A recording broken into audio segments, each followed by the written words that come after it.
This 4th generation Seat Leon looks a promising package for family hatchback segment buyers. It's still good looking and sporty to drive, but now it also gets a completely rejuvenated cabin with a whole fresh generation of screen-based media technology incorporating cutting-edge infotainment.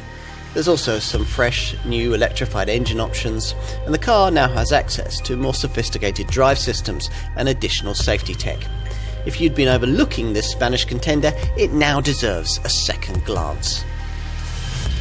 What if you could take everything that's good about the drive dynamics of a Volkswagen Golf, the superb ride, the excellent refinement, the exemplary at-the-wheel ergonomics, the smooth, efficient engines, and replicate it all in a better value package with a slightly sportier feel? Such has always been the appeal of the Seat Leon. And in that regard, not much is different with this 4th generation version.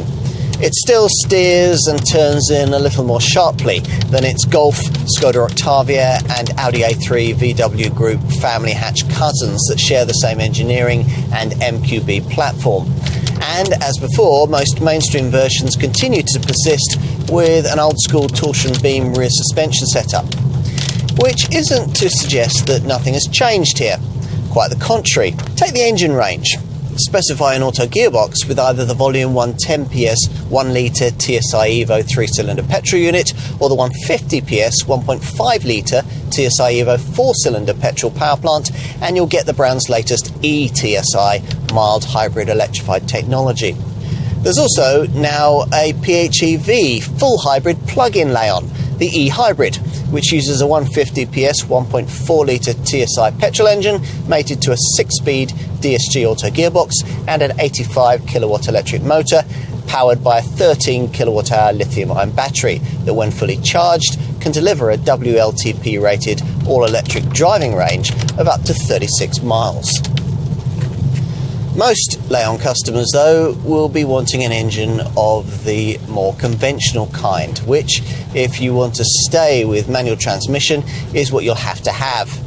With a stick shift fitted, in addition to conventional versions of the 2 TSI petrol engines just mentioned, you can opt for a detuned 130 PS version of that 1.5 litre TSI Evo petrol unit, which is actually what we're trying here. An engine capable of WLTP rated figures of up to 52.3 miles to the gallon on the combined cycle and up to 124 grams per kilometre of CO2. You'll also be offered the option of diesel power. There are 2 versions of the latest, cleaner, more efficient VW Group 2-litre TDI twin dosing unit, offering either 115 or 150 PS. At the top of the range lies the Cupra Leon hot hatch variant, which can be had with either an uprated 245 PS version of that 1.4 litre plug-in hybrid powertrain we just mentioned, or with a conventional 2 litre TSI petrol unit developing either 245 PS in front-driven conventional hatch form or 310 PS in four-wheel drive estate guise. Seat set out to deliver a bolder, more purposeful look for this 4th generation Leon, yet a shape clearly evolved through recognisable brand DNA. It was important for designer Alejandro Mesonero Romanos and his team to get this right, because visual style was apparently one of the key reasons why people bought earlier versions of this car. As before, there's a body style choice between either this 5-door hatch or an alternative estate. The brand's bolder intentions are certainly very evident here at the front, with set-back angular LED headlamps reminiscent of a Star Wars stormtrooper. From the side, those familiar with the previous generation car might notice this one's 86mm gain in length in this hatch form. It's 93mm longer in estate guise. The rear is marked out by this Porsche-style coast-to-coast full-width array of rear LED tail lights, which artfully disguise this Mark IV model's 16mm reduction in width. How much of this kind of progressive, characterful approach will be evident in the cabin?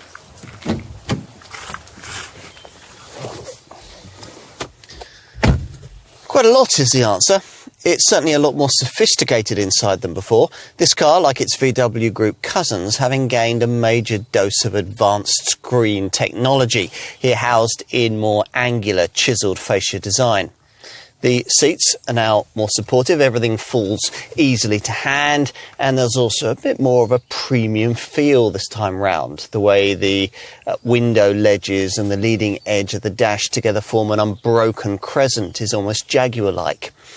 Beyond entry-level trim, you'll be served up the electrical fest, that is, the Seat Digital Cockpit, a fancy way of describing that the central screen is of the big 10-inch kind and that instrument binnacle dials have been replaced by a 10.25-inch screen. Assuming you avoid entry-level SE trim, you'll be served up the electrical fest, that is, the Seat Digital Cockpit, a fancy way of describing that this central display is of the big 10-inch kind and that instrument binnacle dials have been replaced by a 10.25-inch screen.